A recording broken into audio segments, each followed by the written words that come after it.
आप सभी का फिर से स्वागत है। जैसे हमने पिछले लेक्चर में बीटा फंक्शन के कुछ ट्रांसफॉर्मेशंस देखे थे, इस लेक्चर में हम गामा फंक्शन के कुछ ट्रांसफॉर्मेशन देखेंगे। सम ट्रांसफॉर्मेशंस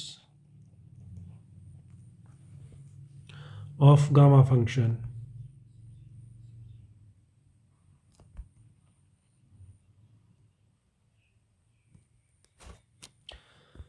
पहला जो ट्रांसफॉर्मेशन है, पहला वाला, आपको डेफिनेशन याद दिला दूं। गामा ऑफ एन कितना होता है? Integration 0 to infinite e to the power minus t t to the power n minus one d t. आप x भी लिख सकते हैं, y भी लिख सकते हैं, क्योंकि डेफिनेट इंटीग्रल डिपेंड नहीं करता है। आप वेरिएबल कुछ भी ले सकते हैं। पहला जो ट्रांसफॉर्मेशन जो मैं करने वाला हूँ, इस डेफिनेशन को ध्यान में रखिए। आप जो है t की जगह पे ए वाई रखिए, तो डी टी कितना हो जाएगा? a times d y. और लिमिट्स भी ज़रूर चेक कीजिए आप, पर t और y प्रोपोर्शनल है तो सेम ही होनी चाहिए। t अगर जीरो है तो y भी जीरो होगा, और t अगर इन्फाइनाइट है तो y भी इन्फाइनाइट की ओर टेंड करेगा। ये क्लियर है इस रिलेशन से। तो फिर हमारा जो गामा फंक्शन है वो कितना हो जाएगा? Gamma of n is equal to integration 0 to infinite, ये तो सेम रहने वाला है, लेकिन e टू द पावर कितना आ जाएगा? माइनस ए वाई, और a y to the power n minus one, और डी टी की जगह पे a d y is equal to, आप कांस्टेंट को बाहर भेज सकते हैं, कोई प्रॉब्लम नहीं है।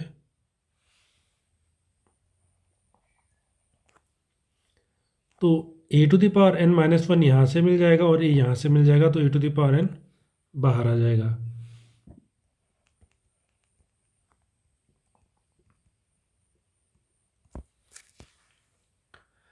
तो आप चाहें तो यहीं पे रुक जाए, या एक स्टेप इसे और सॉल्व कर सकते हैं। वो स्टेप क्या हो सकता है? Integration 0 to infinite, hence integration 0 to infinite e to the power minus a y y to the power n minus one d y is equal to gamma of n divided by e to the power n। तो ये transformation कहाँ से मिलता है? छोटा सा change, अगर आप t को ए वाई रख लें। चलिए दूसरा ट्रांसफॉर्मेशन करते हैं। Transformation number 2। आप क्या कीजिए, इस बार जो है t की जगह पे log ऑफ 1 बाय वाई रखिए, या इसको आप उल्टा भी लिख सकते हैं, y is equal to e to the power minus t. इन दोनों का मतलब एक ही है। या तो t को आप log 1 बाई वाई लिखिए, y is equal to e to the power minus t लिखिए, दोनों का मतलब एक ही है। तो इससे क्या हो जाएगा? सबसे पहले तो डिफ्रेंशिएशन कितना हो जाएगा? D y is equal to minus e to the power minus t d t. ठीक है, और लिमिट्स भी ज़रूर चेक कर लीजिए आप। अब लिमिट्स चेंज हो जाएंगी। सबसे पहले t अगर जीरो है, लिमिट्स भी चेक कीजिए, अगर t जीरो है तो y कितना होगा, और t इनफाइनाइट है तो y कितना होगा, ये भी ज़रूर डिस्कस कर लीजिए आप। तो ये मैंने इसीलिए लिखा हुआ है, इससे सिंपल होगा, समझने में आसानी होगी। अगर t जीरो है तो y कितना हो जाएगा? 1 e to the power zero. And अगर t इनफाइनाइट की ओर बढ़ता है तो ये y अपने आप जीरो की ओर बढ़ेगा, क्योंकि 1 upon e to the power t है। तो अगर इतना कर लिया आपने, तो गामा फंक्शन ऑफ एन आपके सामने होगा।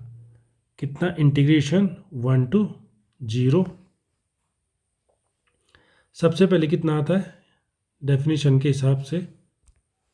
ये डेफिनेशन यहाँ पे लिखी हुई है, e to the power minus t t to the power n minus one. पर अब हमने क्या रख लिया? टी की जगह पे log 1 upon Y.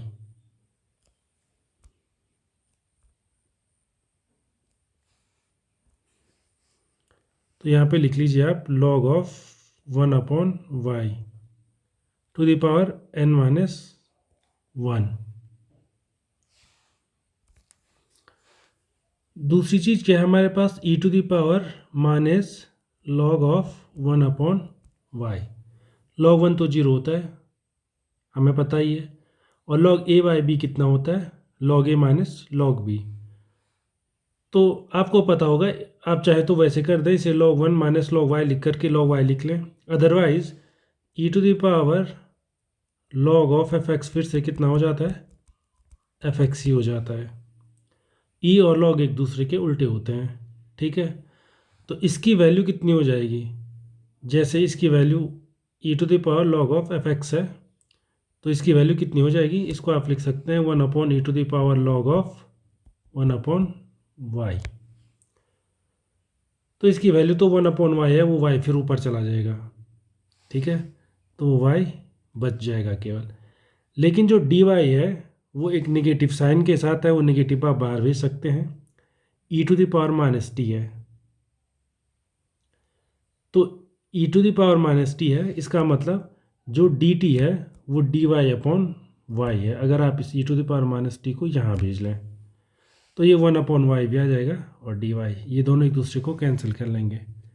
Integration 0 to 1 फिर से इंटरचेंज कर लीजिए, log of 1/y to the power n-1 dy। तो ये भी एक ट्रांसफॉर्मेशन है।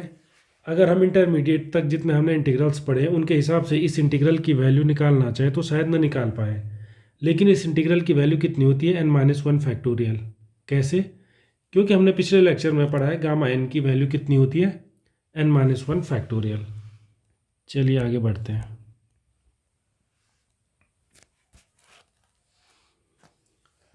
अगला ट्रांसफॉर्मेशन नंबर 3। मान के चलिए जो t to the power n है वो y हो जाए, तो n times t to the power n-1 कितना हो जाएगा, dy। लिमिट भी आप ज़रूर चेक कर लीजिए, अगर t जो है 0 की ओर टेंड कर रहा है तो y भी वैसे ही करेगा, t इन्फाइनाइट की ओर टेंड करेगा तो y भी टेंड करेगा। तो जो गामा ऑफ n है वो कितना होने वाला है, इंटीग्रेशन 0 to इन्फाइनाइट। आप चाहें तो पहले डेफिनेशन लिख लीजिए, e to the power minus t to the power -1 dt। अब इसकी वैल्यू लिखिए ट्रांसफॉर्मेशन के बाद। इंटीग्रेशन फंक्शन का क्या होगा, e to the power minus t कितना हो जाएगा, y to the power 1/n। y to the power 1/n कैसे हुआ है वो, क्योंकि वो t to the power n y है, तो t इक्वल टू कितना हो जाएगा, y to the power 1/n। ऐसे ही अगला आप देख लीजिए, यहाँ पे dt भी होगा, जो t to the power n-1 है वो कितना होगा, dy/n। और बस इतना ही, तो इसे आप लिख सकते हैं 1/n integration 0 to infinite. Limit आप चेक कर लीजिए, सेम टू सेम ही रहेंगे क्योंकि प्रोपोर्शनल है। तो e to the power minus y और y to the power 1/n dy। तो ये वैल्यू किसकी होती है, गामा ऑफ जो भी हमारा गामा फंक्शन है। तो आप इस n को लेफ्ट हैंड साइड भी भेज सकते हैं, और वो भेजने का फ़ायदा है कि आपके पास जो है integral 0 to infinite e to the power y to the power 1/n dy की वैल्यू कितनी हो जाएगी, n गामा n, और इसकी वैल्यू होती है n+1 गामा फंक्शन। तो गामा n+1 के लिए आपके पास एक और फॉर्मूला आ गया है। गामा n+1 को आप इतना लिख सकते हैं, integration 0 to infinite e to the power minus y और टू द पावर 1/n। अब सबसे पहले आगे बढ़ने से पहले बीटा फंक्शन और गामा फंक्शन में देखते हैं कोई कनेक्शन है या नहीं। ये बहुत इंपॉर्टेंट रिलेशन है, क्योंकि अगर हमें बीटा और गामा फंक्शन में रिलेशन पता चल गया तो बीटा फंक्शन की वैल्यू भी हम तुरंत लिख सकते हैं, क्योंकि गामा एन की तो हमें पता ही है n-1 फैक्टोरियल ऐसा कुछ होता है, उसकी हेल्प आप यहाँ ले सकते हैं। Relation between beta and gamma functions.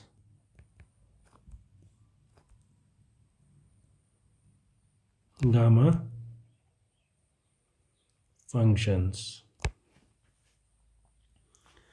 जो रिलेशन होता है उसे आप याद रखिए, कितना होता है, बीटा ऑफ एम एन जो होता है वो होता है gamma of m into gamma of n divided by gamma of m plus n. अब मैं सीधे एम और एन लिख रहा हूँ, ब्रैकेट नहीं लगा रहा हूँ, आप ब्रैकेट भी लगा सकते हैं, आप ऐसे भी लिख सकते हैं, सब जगह ब्रैकेट लगा सकते हैं, लेकिन मैं नहीं लगा रहा हूँ, आप समझ जाइए वहाँ पे ब्रैकेट है। सबसे पहले चलिए इसका प्रूफ करते हैं। सबसे पहले आप क्या कीजिए, जो डेफिनेशन है उसको यूज कीजिए गामा फंक्शन की, कौन सी, ओरिजिनल वाली नहीं, एक और डेफिनेशन लिखाई थी हमने।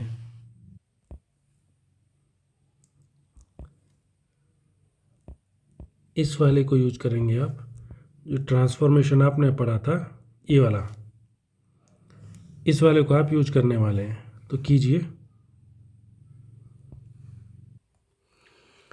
जो gamma function of m divided by z to the power m होता है वो कितना होता है, इंटीग्रेशन 0 टू इन्फाइनाइट, एक ही जगह पे मैं जेड ले रहा हूँ, e to the power minus z x to the power m minus 1 d x. तो आप यहाँ से गामा एम की वैल्यू लिख सकते हैं, गामा एम कितना हो जाएगा, इंटीग्रेशन 0 टू इन्फाइनाइट। आप यहाँ पे ध्यान दीजिए, जो z है वो x का फंक्शन नहीं है, उसकी वैल्यू x पे डिपेंड नहीं करती है, तो सीधे आप अंदर भेज सकते हैं उसे, e to the power minus z x और x to the power m minus 1 d x.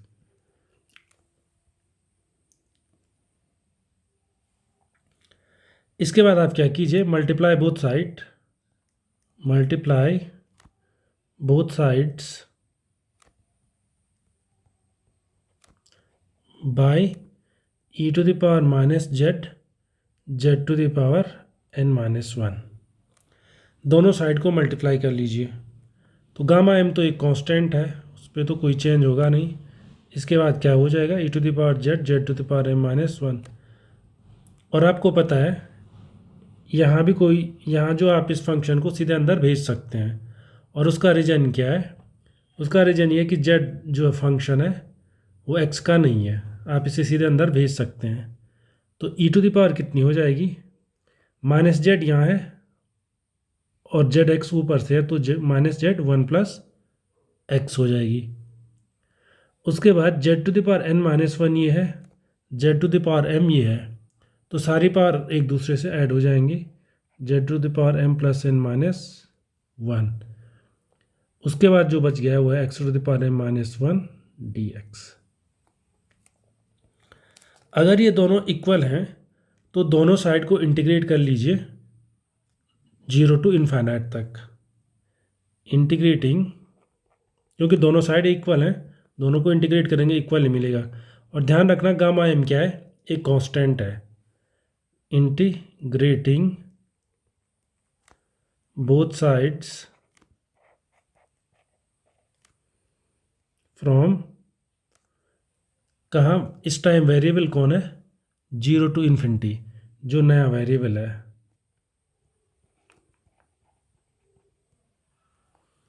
तो कीजिए, लेफ्ट हैंड साइड कितना हो जाएगा, इतना मैं दिखाने के लिए रखता हूँ, गामा फंक्शन ऑफ एम, इसको इंटीग्रेट करने की कोई ज़रूरत नहीं है, और उसका सिंपल सा रीजन है, सिंपल सा रीजन ये है कि गामा ऑफ एम एक कांस्टेंट नंबर है, वो इंटीग्रेशन से अफेक्ट नहीं होने वाला है।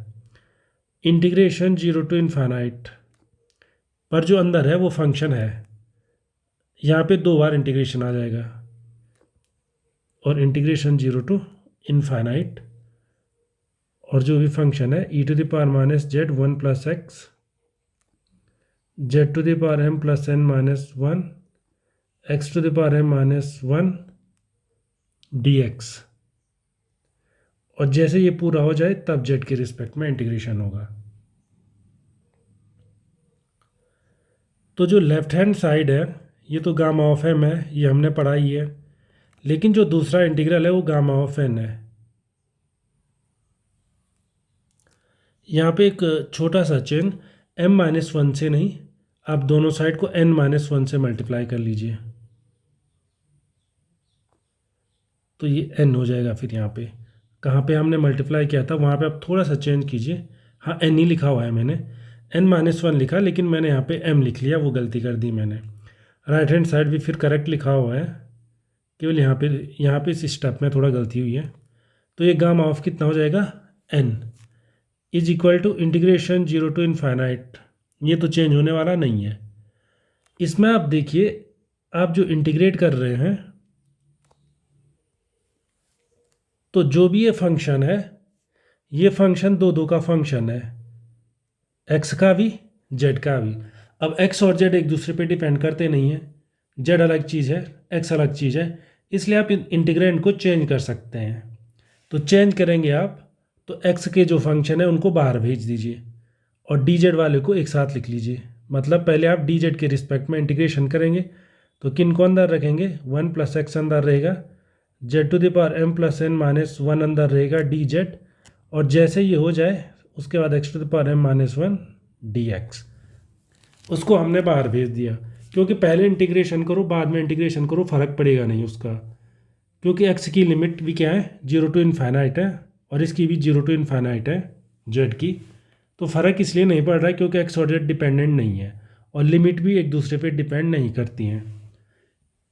जब आगे हम लेक्चर्स करेंगे इस पर, तो वहाँ पे देखेंगे हम change of order of integration उसको बोलते हैं, कि कैसे वेरिएबल को इंटरचेंज किया जाता है। इंटरचेंज करने का मतलब है एक्स की जगह जेड, जेड की जगह एक्स लिखो। तो कब कब लिमिट मैटर करती है, कब नहीं मैटर करती है, मतलब कब आप किसको कहाँ पे रख सकते हैं, वो डिटेल चैप्टर है। अभी के लिए आप ये मान के चले एक्स और जेड में इंटीग्रेट हो रहा था, एक्स वाले को अब मैं बाद में, पहले एक्स को करो फिर जेड को करो, या पहले जेड को करो फिर एक्स को करो, फ़र्क पड़ने वाला है नहीं, क्योंकि दोनों की लिमिट जो है एक दूसरे के फंक्शन है नहीं। तो अब आप क्या कर लीजिए, इंटीग्रेशन 0 टू इनफाइनाइट, ये वाला तो बाहर ही रहेगा, लेकिन जो अंदर आपको ये दिख रहा है ये साफ साफ गामा फंक्शन की डेफिनेशन है, अगर हम इसे पढ़ पाएँ तो। इसी डेफिनेशन को देखिए जो शुरू में लिखी थी आपने, ये वाली, यही डेफिनेशन यूज होनी है। सिर्फ यहाँ पे 1+x है, यहाँ पे z है, यहाँ पे 1+x है, देखिए सेम टू सेम वही डेफिनेशन है। तो इसलिए इसकी वैल्यू कितनी होनी चाहिए, gamma of m+n divided by ये 1+x भी तो है एक्स्ट्रा, 1+x और उसकी पावर m+n, ठीक है। और इसके बाद क्या हो जाएगा, x⁻m-1 तो वैसे भी है dx। यहाँ पे आप कंफ्यूज ना कीजिए, जो ये वाला इंटीग्रल है, मैं हाइलाइटर यूज करता हूँ, ये वाला इंटीग्रल है, इसके लिए x सिर्फ एक कांस्टेंट है, तो 1+x भी एक कांस्टेंट है।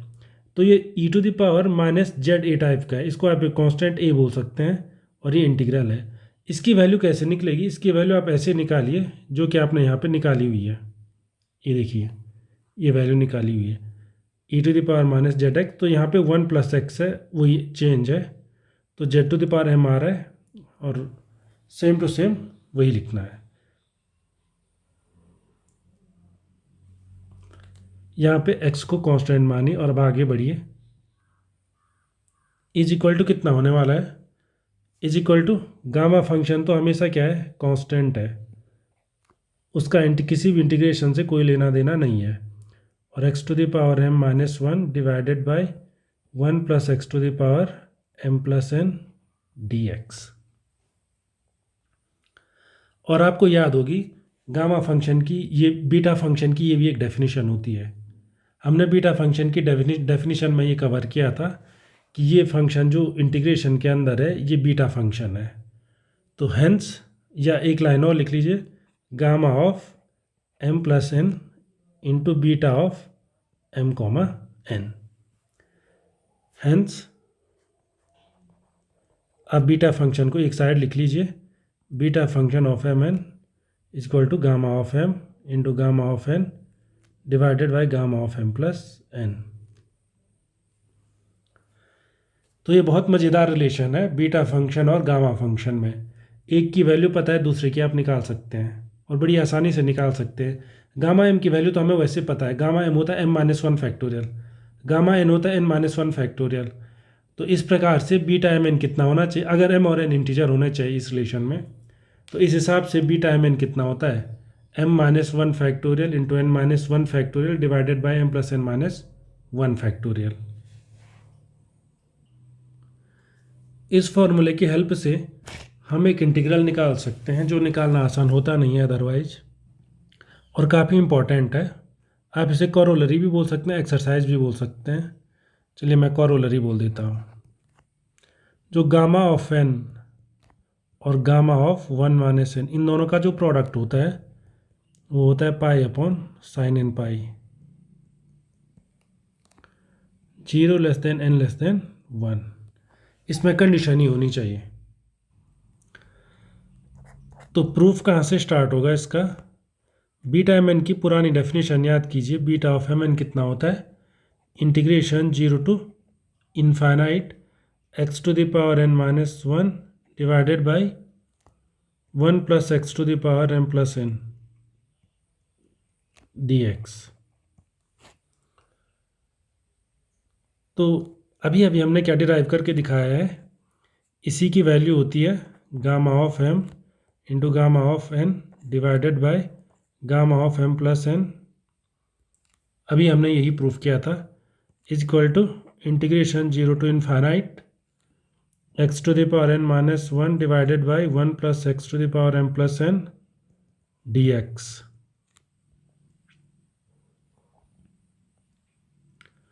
मान के चलिए m+n = 1 है, या आप इस रिलेशन में पुट कर लीजिए, पुट m+n = 1। तो जैसे आप m+n पुट करेंगे तो m = कितना हो जाएगा 1 - n। तो पहला क्या मिलेगा, gamma n into gamma of 1 - n divided by gamma of 1। Gamma of 1 हमें पहले से ही पता है, इसकी वैल्यू 1 होती है, is equal to integration 0 to infinite x⁻n-1 divided by 1 + x dx। क्योंकि m+n की वैल्यू कितनी है 1 है। यहाँ पे ध्यान दीजिए आप, कैपिटल M जो है 0 से ग्रेटर देन होता है, ये रूल है। कैपिटल M जो डेफिनेशन में लेते हैं 0 से बड़ा ही लेते हैं हम, तो 1 - n भी 0 से बड़ा होगा। वाई, क्योंकि n हमने क्या लिया है, 1 से छोटा लिया हुआ है, बल्कि n 0 से बड़ा है, 1 से छोटा है। या आप ऐसा कहें, ये कब होल्ड होगा, ये रिलेशन तब होल्ड होता है जब n कितना होता है <1, 0 n <1, इसके लिए होल्ड होता है। ये हमने क्वेश्चन में लिखा हुआ है, जो क्वेश्चन किया हुआ है यहाँ पे लिखा हुआ है। तो क्यों लिखा हुआ है ये, उसका रीज़न यही है जो मैंने दिया है। आप दूसरे तरीके से भी लिख सकते हैं उसे। हमारा जो m है वो क्या है, ग्रेटर देन 0 है, इसका मतलब 1 - n भी क्या होना चाहिए, ग्रेटर देन 0 होना चाहिए। इसका मतलब n क्या होना चाहिए, 1 से छोटा होना चाहिए, पर n तो 0 से बड़ा वैसे भी है, तो ये कंडीशन सेटिस्फाई होनी ही चाहिए। अब क्वेश्चन आता है इस इंटीग्रेशन की वैल्यू कितनी है, तो यहाँ पे हम हेल्प लेंगे ट्रिग्नोमेट्री की। Integration 0 to infinite x⁻n-1 by 1 + x dx, या तो इसे ट्रिग्नोमेट्री कह दीजिए या फिर इसे इंटीग्रेशन कह दीजिए। इसकी वैल्यू कितनी होती है, पाई अपॉन साइन एन पाई।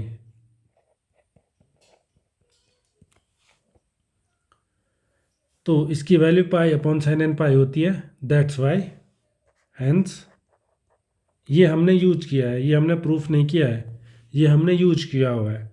आप चाहे तो निकाल के देख सकते हैं, आपको जो भी मेथड पता हो। Hence gamma of n into gamma of 1 - n equal to pi upon sine n पाई।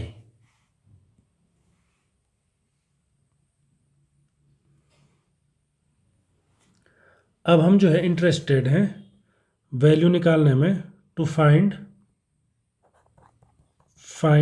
इसे आप क्वेश्चन लिख सकते हैं या एक्सरसाइज लिख सकते हैं, पर इंपॉर्टेंट रिजल्ट है। Find value of gamma 1/2। और इसकी वैल्यू कितनी होती है? इसकी वैल्यू होती है स्क्वायर रूट पाई। तो ये अब हम प्रूफ करने वाले हैं। तो कैसे होगा? ये इम्पॉर्टेंट रिजल्ट है और बहुत ज़्यादा यूज होता है। गामा 1/2 की वैल्यू कितनी होती है? Square root pi. और ये बहुत ज़्यादा बार यूज होगा जहाँ पे आप कर्व की लेंथ निकालेंगे, सिंगल डबल या ट्रिपल इंटीग्रेशन करेंगे। वहाँ पे ऐसे कई टाइम्स होंगे जहाँ पे गामा 5/2 होगा या गामा 3/2 होगा या गामा 7/2 होगा। तो वो 7/2 घटते घटते कितना हो जाएगा? 5/2, फिर 3/2, फिर 1/2। तो 1/2 की वैल्यू आप वहाँ पे डायरेक्टली स्क्वायर रूट पाई रख लेंगे। और इसको बिल्कुल याद रखिए आप। तो कहाँ से स्टार्ट होता है? स्टार्ट होने का तरीका इसका कुछ कुछ पुराना ही है। बीटा एम एन कितना होता है? Gamma n divided by gamma m plus n. अब आप क्या कर लीजिए, take m equal to 1/2 and n equal to 1/2। तो जो बीटा फंक्शन ऑफ 1/2 कॉमा 1/2 है वो कितना हो जाएगा? Gamma of 1/2 into gamma of 1/2 divided by gamma of 1/2 plus 1/2। 1/2 plus 1/2 1 होता है, इसलिए गामा ऑफ 1/2 का होल स्क्वायर होता है। तो हमें क्या निकालना है? बीटा फंक्शन की हेल्प से हमें इसकी वैल्यू निकालनी है। अगर इसकी वैल्यू निकल गई तो हम उसका स्क्वायर रूट लेकर के गामा 1/2 की वैल्यू निकाल लेंगे। तो कैसे निकलेगा? Now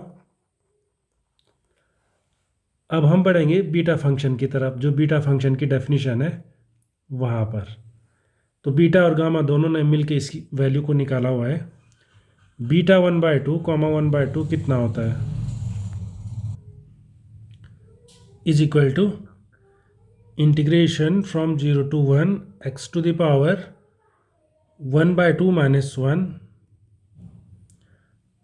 into 1 minus x to the power 1/2 minus 1 और dx। ये वैल्यू होती है by definition integration 0 to 1 x to the power minus 1/2 1 minus x to the power minus 1/2 dx। अब आप क्या कीजिए, इसको सॉल्व करने के लिए x की जगह साइन स्क्वायर थीटा रखिए। अगर रखोगे तो dx कितना मिल जाएगा? 2 sine theta cos theta d theta. और लिमिट्स भी चेक कर लीजिए, x 0 होगा तो थीटा भी 0 होगा, क्योंकि साइन स्क्वायर थीटा 0 होगा, थीटा 0 होगा। और x अगर दूसरा वाला कंडीशन x इक्वल टू 1 होती है, अगर x की वैल्यू अगर 1 होती है तो sine square theta equal to 1 होगा, तो थीटा इक्वल टू π/2। क्योंकि हम पॉजिटिव में इंटरेस्टेड हैं तो आगे बढ़िए। आपका इंटीग्रल कितना हो गया है? अब आपका इंटीग्रल हो चुका है गामा ऑफ 1/2 इसका होल स्क्वायर इक्वल टू कितना होगा? Integration from 0 to π/2। एक्स की जगह साइन स्क्वायर थीटा रखा है और एक्स की पावर माइनस 1/2 थीटा है, तो वो कितना हो जाएगा? 1/sin theta. तो 1 माइनस एक्स कितना हो जाएगा? Cos square theta. तो वो कॉस थीटा भी यहाँ नीचे आ जाएगा, 1/cos थीटा। उसके बाद dx कितना है? 2 sin theta cos theta d theta. तो यहाँ से केवल 2 ही बाहर जा पाएगा, इंटीग्रेशन 0 to π/2 थीटा। और आपको पता है इसकी वैल्यू कितनी होती है? थीटा के साथ डी थीटा भी है, नहीं थीटा नहीं बच पाएगा, केवल डी थीटा बचेगा, ये नहीं बचेगा और कुछ नहीं बचेगा, क्योंकि साइन थीटा कॉस थीटा को कैंसिल कर लेगा, 2 बाहर चला जाएगा। तो इसकी वैल्यू होती है π/2 डेफिनेट इंटीग्रल से, और इसकी वैल्यू हो गई pi. Hence gamma function of 1/2 equal to square root of pi. ये बहुत इंपॉर्टेंट रिजल्ट है, इसे आप ज़रूर याद रखिए। एक क्विक डिडक्शन देख लीजिए। डिडक्शन, एक क्विक डिडक्शन क्या है कि इंटीग्रेशन 0 to -∞ e⁻⁻x² और dx, इसकी वैल्यू होती है स्क्वायर रूट π/2। कैसे? इसी से।